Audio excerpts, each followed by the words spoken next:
Welcome to Decision Makers. Join us as leaders from across West Virginia gather to discuss what's working and what needs to be improved. And now, Decision Makers, helping to improve the quality of life in your town and your state for a better future.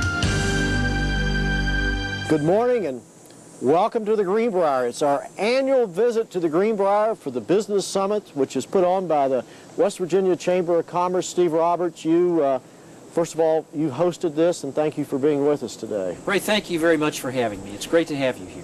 What an opportunity for all the business and political leaders around the state to get together. But more importantly this year, some of the people from the U.S. Chamber of Commerce were down here, and that's been an organization that there's at least been signs that you and the U.S. Chamber of Commerce... Return to Decision Makers. Welcome back to the Greenbrier, the site of the annual Business Summit.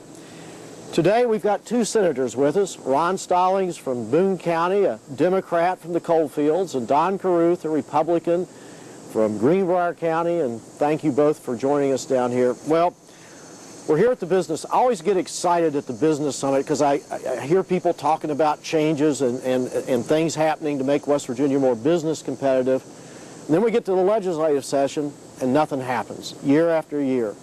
And I guess I'll ask you guys, and I'll start with you, Ron, why is it that we can't get the laws in place to make West Virginia look like the rest of America in terms of business? Well, some people would take issue that we don't do anything. I mean, in the past few years, we have done some good things with workers' comp. In fact, I question whether or not we might have turned that pendulum too far. As a practicing physician, I worry about that, and injured workers, whether or not they can get the care. Let me interrupt you just a second, Ron. I hear you say that, and I think that's a valid point, and yet we just heard Steve Roberts say we still have the highest workers' compensation in America. How can that be? I think it takes some time for these changes to work, these policies that we put into place. Another example is the Medical Professional Liability Act, the 2003. Great studies that show how much reduction in premiums, how now there's doctors staying in West Virginia. That's actually good, close data, and it's something that I think we need to show off. But Ron, do you think the members, I get a sense that the members of the legislature don't believe we have a crisis in West Virginia. And yet, when I look at all the poverty, I mean, particularly down in the coal fields, and I look at all the substandard living, and I don't understand why there's not a sense that, as Rich Rodriguez say, that our hair's on fire. Well, again, I see it also, and we are last in many places we should be first, and I'm not sure that we can go incrementally. I share your frustration. I'd like to leapfrog instead of just go incrementally from 50 to 49 to 48. And I do think, though, that there is a sense of crises, a sense of urgency, particularly in the healthcare field. Healthcare reform is, I really worry about that. Well, I want to turn to Senator Don Caruth. Don, you guys are Republicans, and yet even the Republicans, I don't hear like crisis, that we've got problems. Our taxes are high, and yet I never see it. Why is it that the legislature is not more concerned about this? Well, I wish I had the answer to that question. I agree with your basic thesis that we have not done the things we need to do in West Virginia to move forward. But on the other hand, we have done several things in the last several years, last 4 years particularly, in terms of workers' compensation and some of the tort reforms that we need to do. I'm one person, and I think that I share this view with many, certainly here, who think that we're not moving fast enough. And as the senator said, Senator Stallings said, we have to give some of these things time to work. I think that answers your workers' compensation. But do you think there's an understanding and a realization in the legislature that America will not do business in West Virginia unless they have to? No, I agree with your basic premise. There is not that sense of urgency in the legislature, and there should be. Because if this were a football team, we'd be changing coaches or changing plays or doing something different, I would think. Well, you may have heard my analogy this morning that those of us in the minority party sometimes think of ourselves as Murray State, who lost 73-10 yesterday in the football game. We share with a lot of other senators and delegates the conservative notions of how we should move forward. But in the main, there is not that sense of panic that you described. I feel it, but I don't think that generally is the impression. Senator Stallings, is there any discussion about Russ Sobel's book, Unleashing Capitalism, up at the legislature?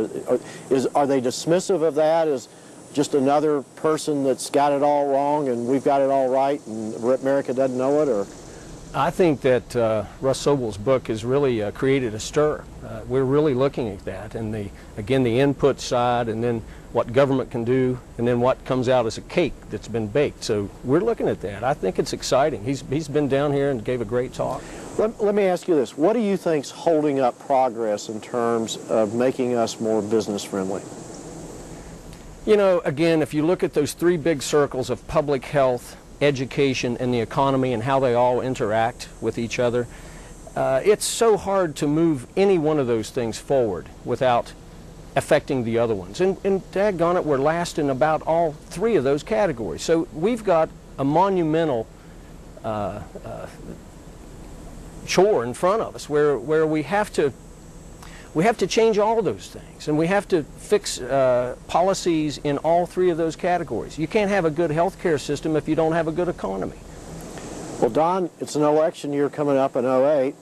It would tell us that nothing will be done in the legislature unless it gives money to somebody. Is this going to be another year of we'll wait till the election and then try to get things going in 2009? Well, I don't look at it pessimistically like that, although I again agree with you. Just in some of my comments today, I said I think we're studying the wrong things in the interim. We need to address the hard issues in West Virginia that Professor Sobel mentioned in his book, whether it's prevailing wage or whether it's right to work and some of those things. We need to be studying those type of things in our interim meetings so that we really do look to the things that will progress this state. From your seat, what's the number one thing we need to address in the legislature for the coming session? Well, we have said tax for a while. We do need some more civil justice reform. We certainly need to reduce our corporate net to 6.5%. But we also need to address some of those other issues, and I think Professor Sobel's book is a good model. Ron, a lot of talk down here about the need for nonpartisan elections for judges. Do you see anything coming down the pike that could lead to that? I haven't seen anything that would lend itself to that. Number one thing we need to address in the next session of the legislature? I think we have to really start thinking realistically about real health care reform.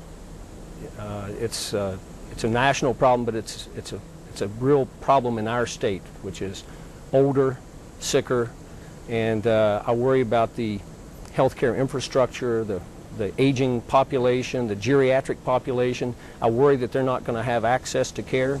All right. Well, thank you both for being with us, and thanks for all your service in the legislature. We'll be back with more on Decision Makers after this message.